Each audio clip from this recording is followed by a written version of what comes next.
नमस्कार, Haribhoomi news bulletin में आपका स्वागत है। आज की वीडियो में हम सबसे पहले बात करते हैं हरियाणा के एंग्री मिनिस्टर अनिल विज की। परिवहन मंत्री अनिल विज जब जनता दरबार में आते हैं तो अधिकारियों में दहशत पैदा हो जाती है। अपने रौब से अधिकारियों में दहशत मचाने वाले पुलिस अधिकारी भी एंग्री मिनिस्टर के सामने आने से डर जाते हैं। विज साहब कब और किस पर एंग्री हो जाए और सस्पेंशन के ऑर्डर निकाल दे, ये सोचकर ही प्रशासनिक और पुलिस अधिकारी कांपने लगते हैं। अंबाला में आज भी एंग्री मिनिस्टर अनिल उस वक्त बुरी तरह से भड़क गए जब शिकायत लेकर पहुंची एक महिला उनके सामने रोने लगी। उन्होंने एफआईआर दर्ज नहीं करने पर अंबाला कैंट सदर थाने के एसएचओ को सस्पेंड करने के आदेश दे डाले। दरअसल अनिल विज के पास एक महिला शिकायत लेकर पहुंची थी कि पिछले हफ्ते अनिल विज के आदेश के बावजूद पुलिस ने उनकी शिकायत पर एफआईआर दर्ज नहीं की। अपनी दुख भरी दास्तां सुनाने के बाद महिला एंग्री मिनिस्टर के जनता दरबार में रोने लगी। इसके बाद तो अनिल विज का गुस्सा 7वें आसमान पर पहुंच गया। उन्होंने वहां मौजूद अंबाला कैंट सदर थाना के एसएचओ को खूब खरी खोटी सुनाई और जमकर लताड़ लगाई। अनिल विज ने एसएचओ से कहा कि मैं मंत्री हूं, तुमने मेरा आदेश नहीं माना। उन्होंने आगे एसएचओ से पूछा कि बताओ तुमने एफआईआर दर्ज की है या नहीं? नहीं की ना? एंग्री मिनिस्टर ने गुस्से से कहा कि सस्पेंड करो इसको, निकालो यहां से बाहर। अनिल विज ने कहा कि तू होता कौन है एफआईआर से रोकने वाला? पहले एफआईआर दर्ज करो फिर देखो। एसएचओ ने जब अपने सीनियर अफसर की दुहाई दी तो एंग्री मिनिस्टर और ज्यादा भड़क गए। उन्होंने कहा कि तेरे अफसर को भी देख लेंगे, तेरे लिए क्या कानून अलग बनेगा, पहले एफआईआर दर्ज करो। एसएचओ पर भड़कने के बाद उन्होंने वहीं से डीजीपी शत्रुजीत कपूर को फोन मिलाते हुए कहा कि यहाँ का एसएचओ किसी की भी नहीं मानता है, इसके आज के आज सस्पेंशन ऑर्डर चाहिए। अनिल विज ने एसएचओ से कहा कि तुमने मेरे आदेश का पालन नहीं किया, मैंने तुम्हारी पर्सनली कहा था कि इस मामले में एफआईआर दर्ज करो, लेकिन फिर भी तुमने एफआईआर दर्ज नहीं की। काम एफआईआर दर्ज करने का है, तुम कोई जज नहीं हो, तुम मुझे कानून सिखाओगे? आपको बता दें कि अनिल विज का जनता दरबार लोगों के बीच काफी ज्यादा लोकप्रिय है। लोग यहाँ शिकायतें लेकर पहुंचते हैं और अनिल विज मौके पर ही जनता की शिकायतों का निपटारा करते हैं।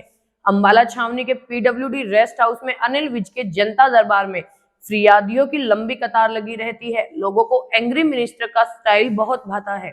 यही कारण है कि विज के जनता दरबार में अक्सर भीड़ दिखाई देती है। उनका सस्पेंड करने वाला स्टाइल उस समय भी चर्चाओं में था जब वो होम मिनिस्टर थे। अब बात करते हैं किसान आंदोलन को लेकर शुरू होने वाली राजनीति की। किसान नेता जगजीत सिंह डल्लेवाल का आमरण अनशन 29वें दिन भी जारी है। हालांकि उनकी तबीयत लगातार बिगड़ती जा रही है। इस बीच विपक्ष के नेता लगातार उनसे मुलाकातें करने पहुंच रहे हैं। आज सिरसा की कांग्रेस सांसद कुमारी शैलजा ने खनौरी बॉर्डर पर आमरण अनशन पर बैठे किसान नेता जगजीत सिंह डल्लेवाल से मुलाकात की। उन्होंने आरोप लगाया कि बीजेपी सरकार किसानों की लगातार उपेक्षा कर रही है। उधर डल्लेवाल ने अनशन के सपोर्ट में देश भर के किसान कैंडल मार्च निकाल रहे हैं। इसके अलावा 26 दिसंबर को तहसील स्तर पर धरना प्रदर्शन भी करेंगे। किसानों ने 30 दिसंबर को पंजाब बंद करने का ऐलान भी किया है। पंजाब के खनौरी बॉर्डर पर धरने पर बैठे किसानों का कहना है कि बीजेपी सरकार की तरफ से जगजीत सिंह डल्लेवाल से कोई भी मिलने नहीं आया और ना ही सरकार की तरफ से किसानों से बातचीत करने कोई पहुंचा। किसानों ने 26 दिसंबर को खनौरी में सभी ट्रेड यूनियन, सामाजिक संगठन, धार्मिक संगठन और टैक्सी यूनियनों की बैठक बुलाई है। अगली खबर पानीपत से आ रही है, जहां एक सनसनीखेज मामला सामने आया है। पानीपत के गांव भैंसवाल के पास ड्रेन से एक महिला का अर्धनग्न शव मिला है। पुलिस ने शुरुआती जांच में दुष्कर्म के बाद हत्या की आशंका जताई है। मृत महिला की उम्र 24 से 25 साल के करीब बताई जा रही है। पुलिस ने बताया कि राहगीरों ने महिला का शव पड़े होने की सूचना दी थी। सूचना के बाद मौके पर पहुंचकर आवश्यक कार्रवाई कर शव को कब्जे में लिया गया। शव को पोस्टमार्टम के लिए सिविल अस्पताल भी भिजवाया है। पुलिस ने जिले के सभी थानों समेत 7 लगते जिलों की पुलिस को शव की फोटो भेजकर शिनाख्त के प्रयास शुरू कर दिए हैं। जानकारी के अनुसार दोपहर करीब 12 बजे राहगीरों ने एक शव नाले में उल्टा पड़ा देखा, जिसकी सूचना पुलिस को दी गई। महिला का शव पूरी तरह से सड़ चुका था। महिला के दाहिने हाथ की उंगलियों पर अंग्रेजी में अंश लिखा मिला, जबकि बाएं हाथ पर स्टार गुदा हुआ है। पुलिस मामले की जांच कर रही है। अब बात करते हैं जींद की। जींद के उच्चाना शहर में देर रात को एक बुजुर्ग व्यक्ति की निर्ममता से हत्या कर दी गई। सूचना के बाद परिजन कमरे में पहुंचे तो वहां जगह जगह खून बिखरा मिला। पास में ही एक लकड़ी का डंडा भी बरामद हुआ है। डंडे में कीलें लगी हुई थी। पुलिस ने शव को कब्जे में लेकर पोस्टमार्टम के लिए भेज दिया है। बुजुर्ग व्यक्ति की शादी नहीं हुई थी। मृतक की पहचान गांव पालवा के ओम प्रकाश के नाम से हुई है। उसके बड़े भाई के दामाद सुभाष चंद्र ने बताया कि रात को उनके चाचा ससुर के पड़ोसी का फोन आया कि ओम प्रकाश घर में मृत पड़ा है। इसके बाद वह रात को अपने चाचा ससुर के घर पहुंचा। उसने देखा कि उनके चाचा ससुर पर किसी नुकीले हथियार से हमला किया गया था। उन्होंने उच्चाना थाना में फोन कर हत्या की सूचना दी।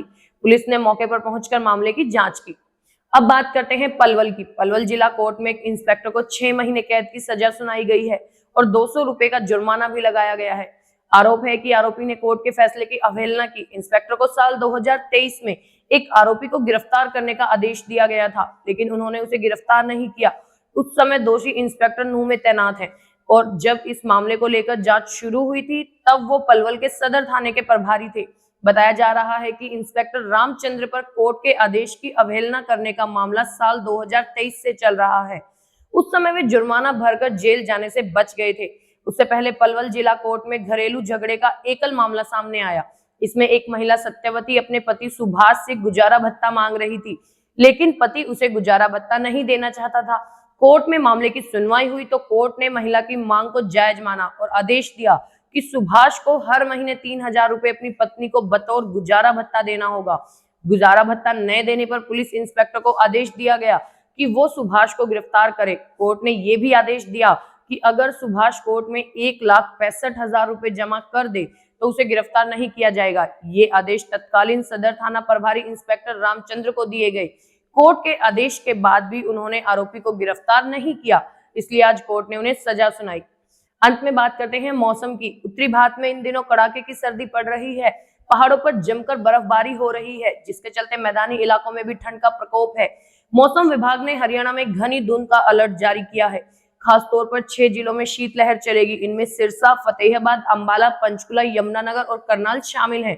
इसके अलावा कैथल, कुरुक्षेत्र, पानीपत, रेवाड़ी, गुरुग्राम, नूह, फरीदाबाद, सोनीपत, झज्जर, महेंद्रगढ़ और पलवल में धुंध रहेगी। ऐसे में पानीपत, सोनीपत से होकर दिल्ली जाने वाले वाहनों के लिए परेशानी हो सकती है। मौसम विभाग के अनुसार प्रदेश में 2 दिन हल्की से मध्यम बारिश भी हो सकती है और कहीं कहीं ओले गिरने की भी संभावना है। मौसम विभाग के मुताबिक आज पानीपत और करनाल में सबसे ज्यादा ठंड रही। पानीपत में न्यूनतम तापमान 8.1 तो करनाल में 8 डिग्री सेल्सियस तक दर्ज किया गया। वहीं चंडीगढ़ में भी कड़ाके की सर्दी पड़ रही है। पहाड़ों पर हो रही बर्फबारी के चलते चंडीगढ़ का पारा लुढ़क गया है। बीते 24 घंटों की बात करें तो चंडीगढ़ के तापमान में 9.5 डिग्री की गिरावट देखने को मिली, जो सामान्य से 6.4 डिग्री कम था। हरियाणा की ऐसी ही मुख्य खबरों से जुड़े रहने के लिए हमारे चैनल पर बने रहिए। वीडियो अगर पसंद आया हो तो उसे लाइक करें, शेयर करें, सब्सक्राइब करें। खबर को अगर विस्तार से जानना है तो हरिभूमि अखबार पढ़े या फिर हरिभूमि वेबसाइट पर जाए।